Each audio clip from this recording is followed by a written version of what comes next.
Hi there, Loy Machedo. Speaking to you from loymachedo.com. Who's Loy Machedo and Think Personal Branding?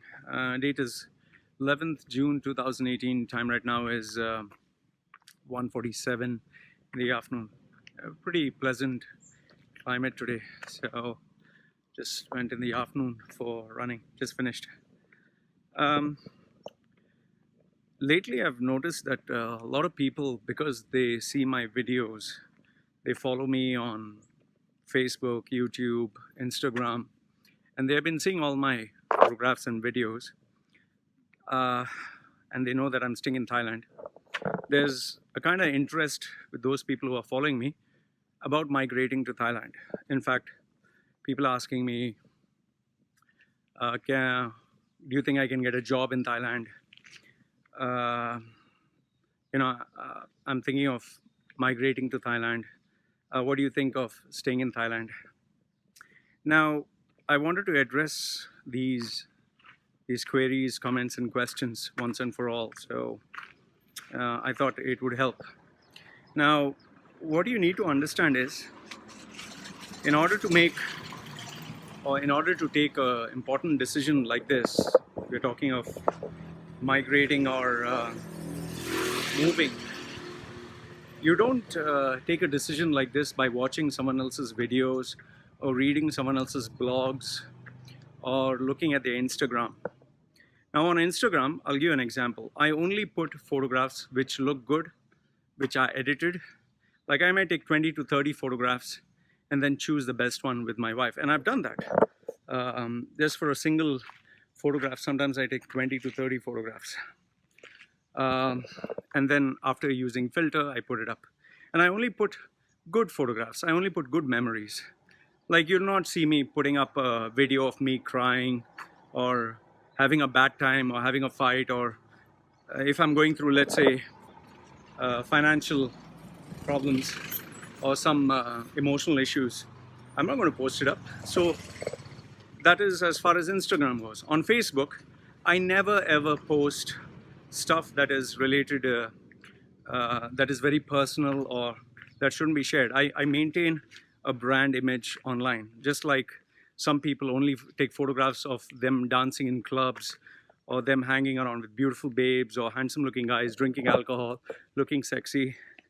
That's not real life.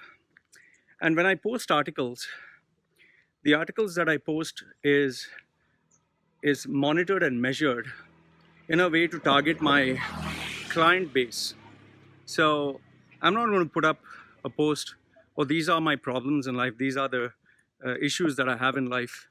If people read all this, they'll be like, who the fuck cares about all this, man? I'm looking at something that adds value to me. So I always put posts which add value to people or which bring in more traffic for my brand. So if you look at someone's articles, blogs, video blogs, Instagram posts, that is not reality. That is just a perception. That is what we want to show the world. Now coming to Thailand, okay.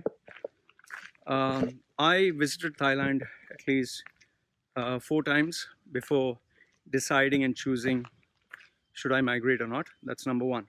So if you are planning to migrate to any place, first make at least 4 trips to that place. And when I'm talking of 4 trips, see my wife is there, yeah. So when you make those trips, don't make it as a tourist. If you're going to come down to a place and you're going to pay a tour operator package deal and just go visiting tourist attractions, that is not reality. When I took the trips, I took it without any tour. I went there, I went to the place, and what I did is I went and visited local businesses, local shops, coffee shops, restaurants. I sat down there for the whole day. I spoke to the owner. I literally took a notepad and pen and calculated how many customers were coming in, how much revenue were they making, what was the rent. And then I spoke to people who were working in small positions, like vendors, street vendors. So you get a kind of a gist of reality. And then what I did is I also got in touch with the lawyers. But here is where you need to be careful. If you go and speak to a lawyer or you speak to a consultant, I should kick myself in the head. What I forgot was a consultant or lawyer wants your business. He doesn't care whether you succeed or not. They're just looking for the money.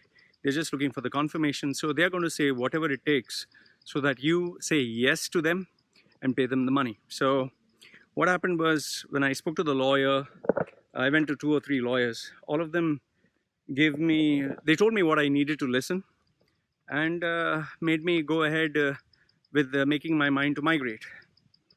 Then this is another thing that you need to keep in mind. Cognitive dissonance, or our perpetual habit where we cherry pick that information what we want to hear. For example, to give an example, a Muslim will only accept those pieces of information that prove Islam is real. A Christian will only accept those pieces of information that say Christianity is true. If, for example, you speak to a Muslim and tell him a miracle happened by a person praying to a Hindu god, he would say no. But if you take the same example and say someone got healed when he went to Mecca and Medina, he would say yes. Or let's say you speak to a college student and that guy or that boy, young boy or young girl, is in love with another boy or girl. He will tell you all the reasons why she's the best or he's the best, and ignore everything else. And when they don't want to do something or they don't want the person, they'll give you all the reasons not to. So that's cognitive dissonance. So I started accepting only those pieces of information that supported my belief to migrate to Thailand. Okay, I looked at it as cheap, I looked at it as affordable, beautiful place. I didn't look at the negatives. So then came the part of migrating. Now this is the part where I actually didn't think about, and which really bit me hard in the ass. Now when you plan to migrate, you need to first close the books of accounts, you need to close down operations, you need to close down everything that you're currently doing in your country.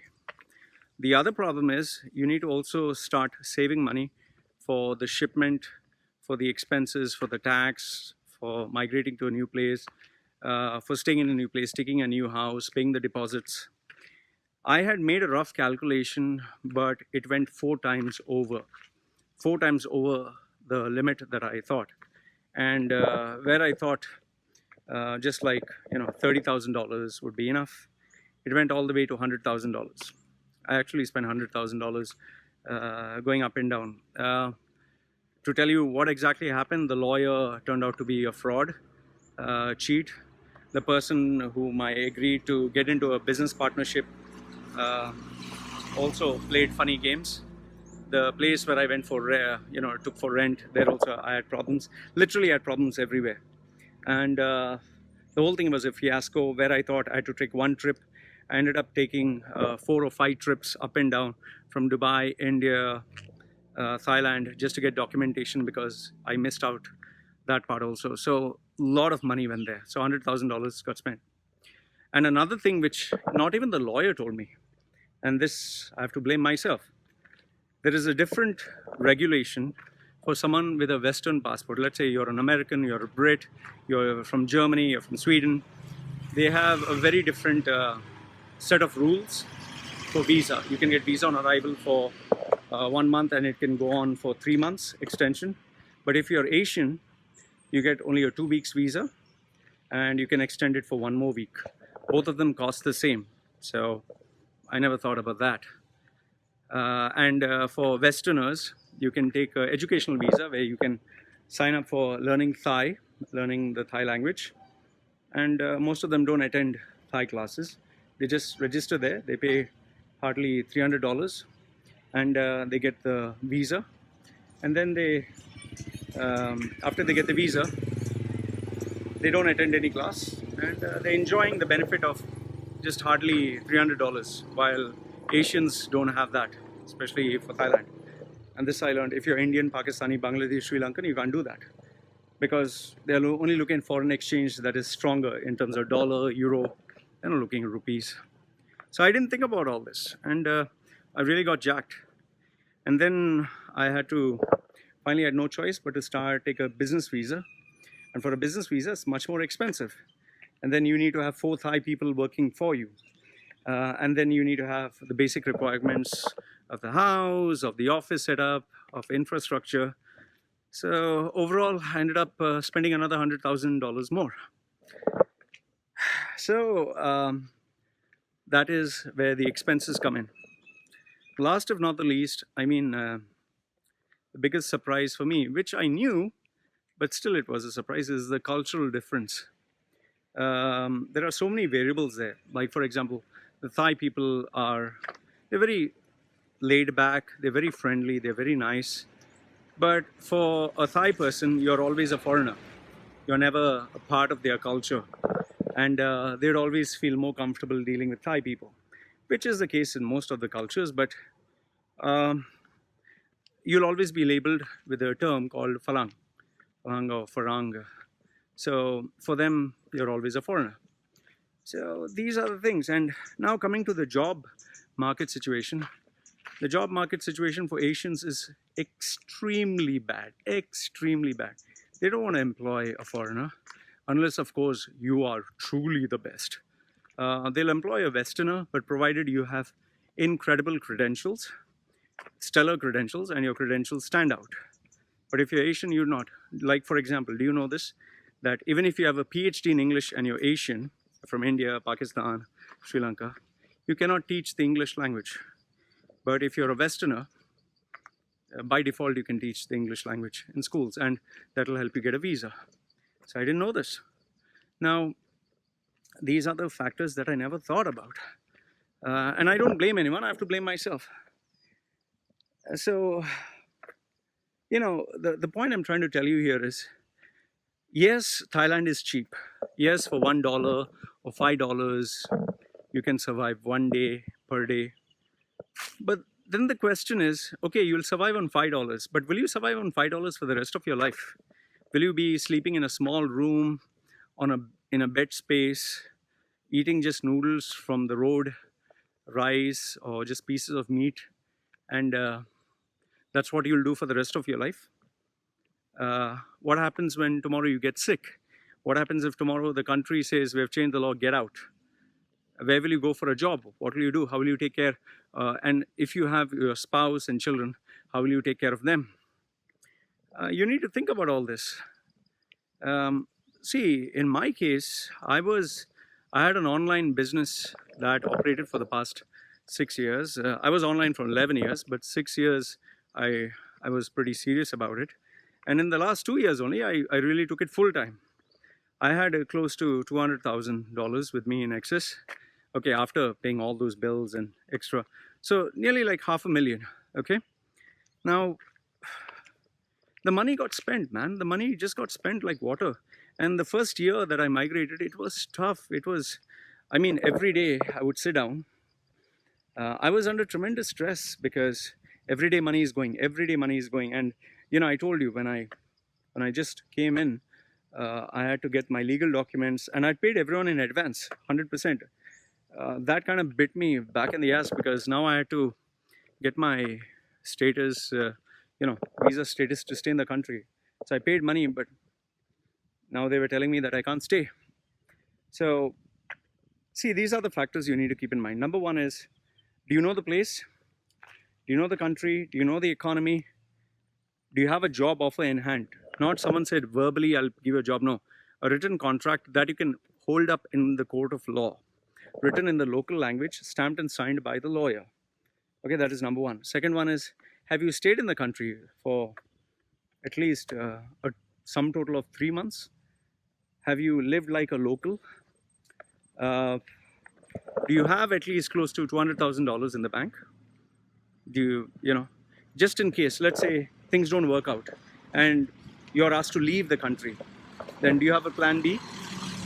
Do you have an emergency job waiting for you? If things don't work out your way, what will you do next? Do you have answers to all this? And let's say, the amount of money that you need just to be on the safer side is like whatever your salary is, multiply that into 2 years. That should be the amount of money you should have, like whatever the amount. If you're earning $10,000 per month, multiply that into 24, okay, so that's $240,000. It should be like 2 year savings, and that will last you for 8 to 10 months, maximum a year. And then, you know, when the deadline approaches, like 2 or 3 months before, if nothing happens, you need to pack your things and go back to the place where you came from. So these are the realities that you need to consider before coming to Thailand. So don't get fooled by what you see online. Everything looks perfect. Life looks amazing. I'm having cheap food. I'm making lots of money. But you don't see those moments where I don't have any customers for days. I'm under stress. My wife is sick. I'm sick. We are in pain. We have problems. The days are not perfect. You know, customer has to pay me money, doesn't pay money. You know, so many things happen here. So please be practical, be realistic, use your common sense, and don't approach just any lawyer, or don't just approach somebody who works and stays, preferably someone whom you can relate to, who you can trust 100%, and who you can verify the information, or go to someone professionally. See, I charge $150 per hour. Okay, I'm not trying to market my service. But people say, oh, no, Loy, I'll find out by myself through the internet. Okay, fine. It's like this couple who was based in Dubai. When I told them $150, she said, no, we'll find out by myself, thanks. And next thing I know, she sends me an email, that is after 6 or 7 months, kind of like to tell me, you know, fuck you. It's like, you know, we migrated to Thailand without your help. I was like, fine, I'm happy for you. It's not an achievement. It's great. That time they used to have a Facebook. Now that Facebook is deactivated, I don't know, maybe they're going through problems. And I know they are going through problems because, you know, you don't just vanish off social media unless you are in some kind of problem. Because if you come down, end of the day, you need money. And if you're not making money and you're just eating up into your savings, you're making a big mistake, man. So I hope this video gives you some insight into the reality of coming down to Thailand. Thailand is no honeymoon. It's like any other place. It has its good points, it has bad points. It'll work well if you have, let's say, $5,000 or $10,000 earnings guaranteed per month through online business. That is per person.